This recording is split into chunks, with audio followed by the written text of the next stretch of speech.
mon bureau à la mairie pour me solliciter en me présentant un événement de transhumance de la veille auquel je ne comprenais pas grand-chose.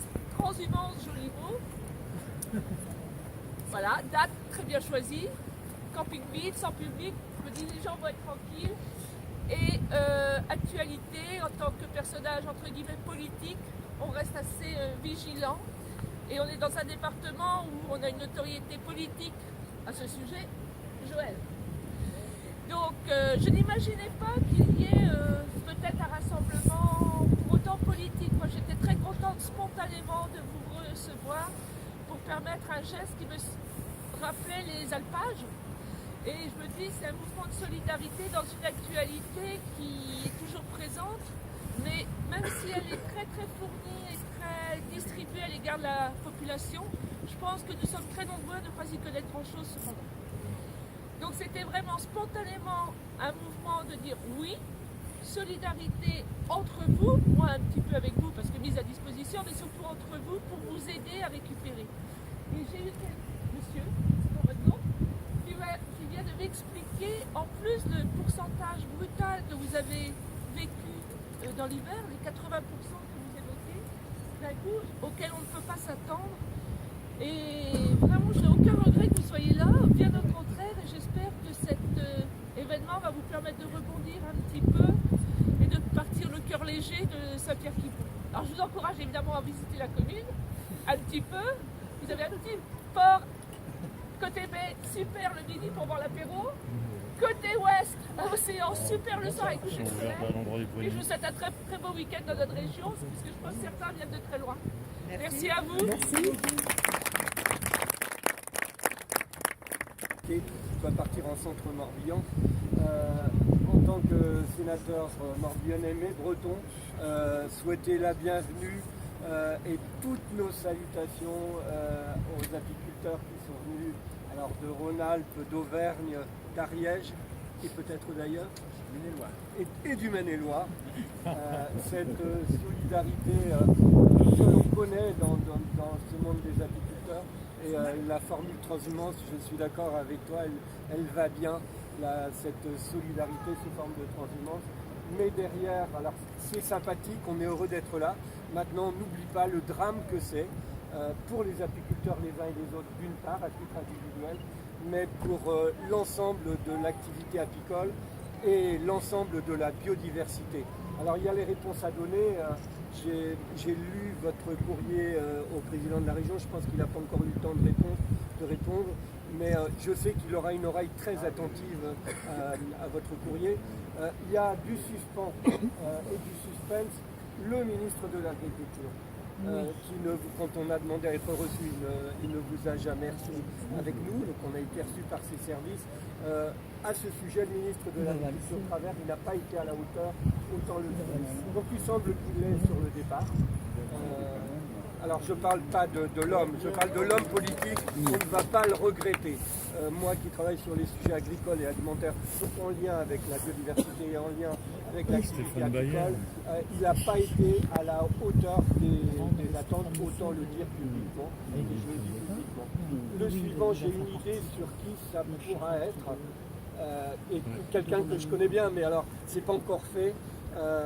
Ça va pas être simple, mais malgré tout, ce sera quelqu'un qui sera avec une meilleure capacité d'écoute, c'est simplement ce que je peux vous dire. Et la première fois, si c'est lui, putain, là je suis barré dans un truc.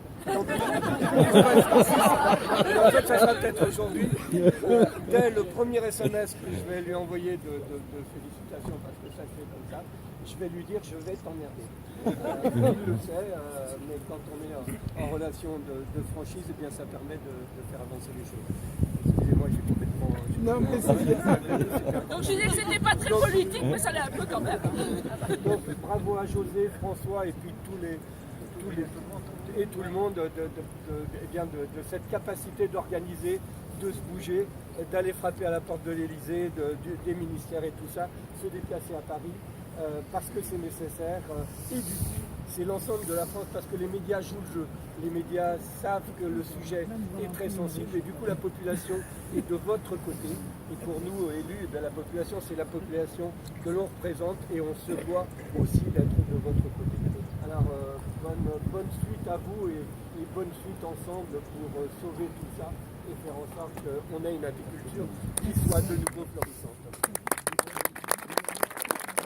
Juste un mot parce que oui, Marie-Christine Leclerc, moi je suis vice-présidente du conseil départemental du Morbihan et Joël disait que José a frappé à toutes les portes, donc il est venu frapper à la porte du département aussi dans le cadre de l'organisation. Et c'est vrai que autant la région sur le sujet avec du financement, l'État, Joël vient d'expliquer, avec des difficultés, autant les départements ne peuvent pas venir financer directement, mais par contre on est venu en appui financièrement au niveau du syndicat pour pouvoir accompagner cette transhumance parce que ça nous a semblé vraiment important.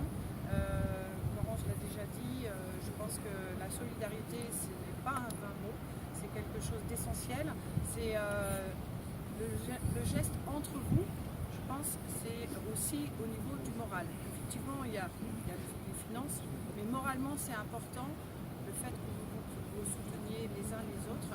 Donc dans un cadre en plus idyllique, n'ayons pas peur des mots. Et c'est vrai qu'avec José, quand on en a parlé, on se connaît depuis quelques années dans un autre cadre, mais vraiment ça nous a semblé très très important d'être présent avec vous et en tout cas Joël a dit je pense l'essentiel au niveau de ce qui sera demain, effectivement, ce qui doit être fait au niveau du gouvernement. Mais on voulait juste vous faire savoir qu'on est en tout cas présent parmi vous et puis que les élus sont là pour vous aussi. Voilà. Comme aussi la région, je crois qu'ils ont pris conscience. Merci. J'ai eu peur. Et la communauté de communes, Aurélie. C'est le problème. Quand on commence à remercier, c'est le problème. La communauté de communes. Voilà. Bon, je vais arrêter là pour les remerciements.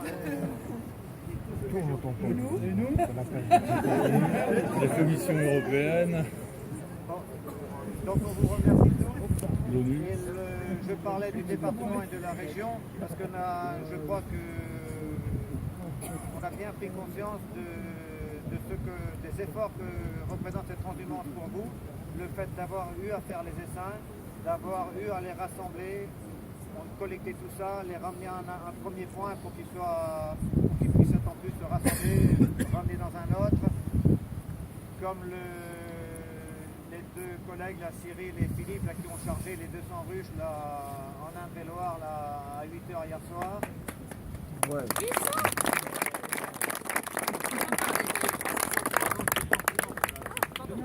250 sur le véhicule. Donc ils chargeaient donc à 8h hier soir, ils ont roulé une partie de la nuit, ils sont arrivés ici à 2h du matin. Compte tenu des températures, on pensait vider ça seulement ce matin, on s'est levé cette nuit pour les vider à 2h du matin. Donc il y a un engagement quand même très très fort des collègues des autres régions, parce que ça aurait été peut-être plus facile de faire un chèque que de faire tant que ça de démarches, tant que ça de... Il faut vraiment se remuer, quoi. Donc c'est vraiment un geste très très fort de leur part.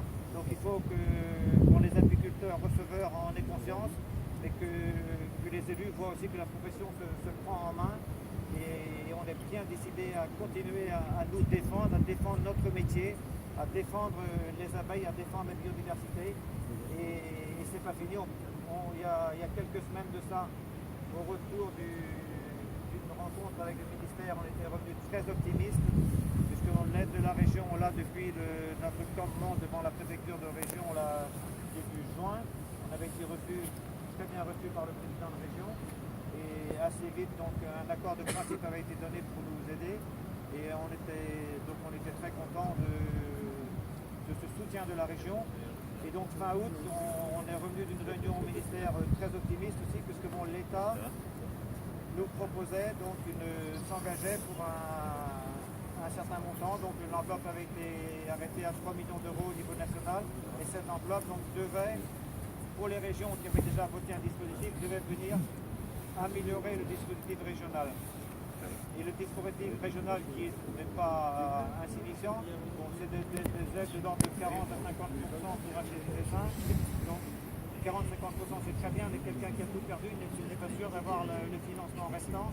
par contre, avec les aides qu'on était susceptibles d'avoir de l'État, on allait augmenter le seuil et puis on s'est dit, bon c'est bon, les collègues sinistrés là, ceux qui ont perdu beaucoup de ruches, et on pouvait arracher des dessins et c'est reparti. On est revenu très optimiste et puis voilà que les jours derniers là, on apprend qu'il n'y a pas de possibilité, il n'y a pas pu y avoir d'entente entre l'État et la région.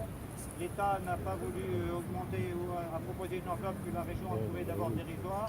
Ils n'ont pas réussi non plus à se mettre d'accord sur les critères d'attribution. Ça fait que la région se retrouve à distribuer son aide seule. Les dossiers communs, c'est seulement pour l'aide régionale.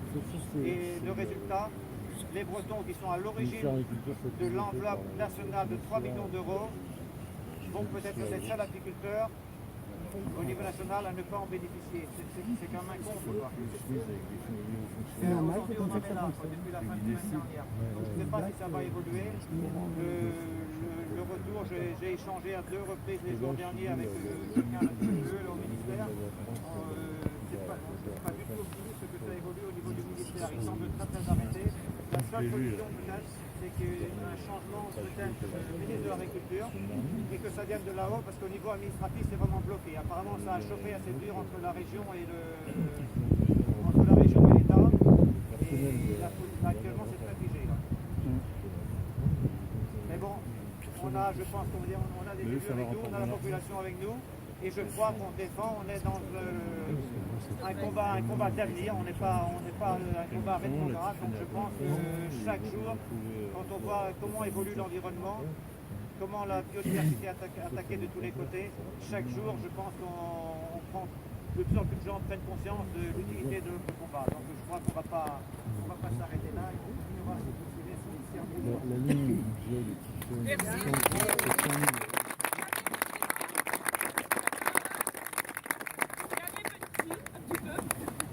Je crois que vous avez un très très bon représentant, un très bon lien pour venir au contact de personnalités ou de personnages un petit peu publics. En tout cas, le contact a été très agréable, monsieur Ladan, je vous le dis.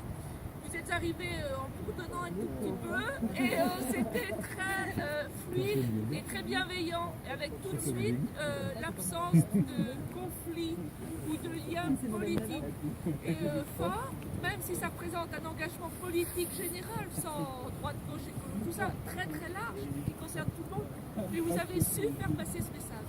C'est pour ça que vous êtes là. Donc, merci à vous. Merci.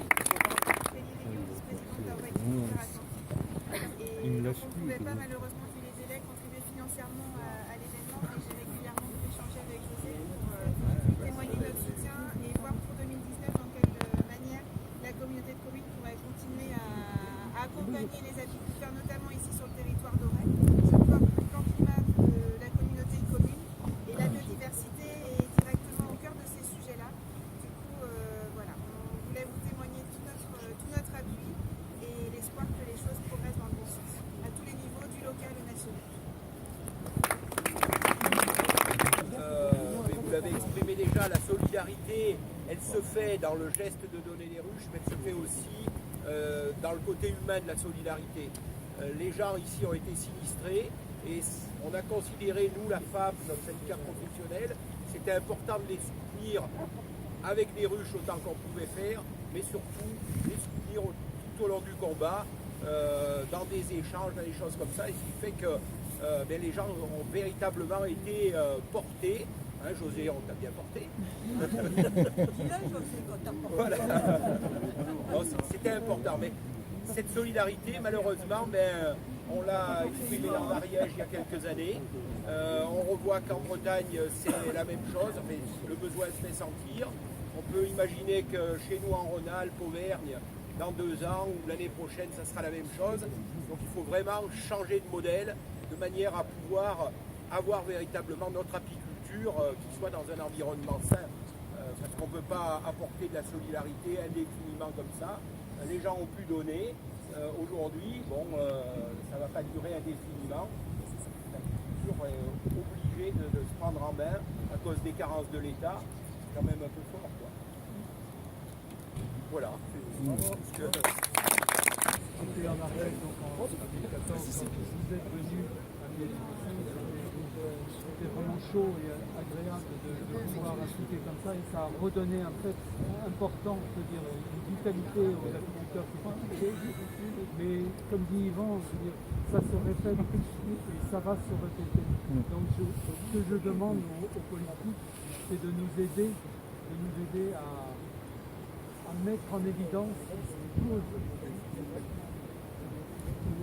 Non seulement il faut aider financièrement pour relever, mais il faut surtout aider à comprendre ce qui s'est passé. On a des idées, mais je pense qu'il faut nous aider financièrement pour échantillonner, faire analyser et pouvoir dire c'est ça, c'est les causes de la perte en Bretagne et ça. On a besoin de prouver, malheureusement c'est à nous à le prouver, et je veux dire, il faut le faire. Ça c'est un sacré boulot. Et là je redemande aux politiques, aidez-nous, c'est là où vous êtes vraiment essentiels. Politique, que quand les choses sont prouvées, mais que les politiques prennent leurs responsabilités.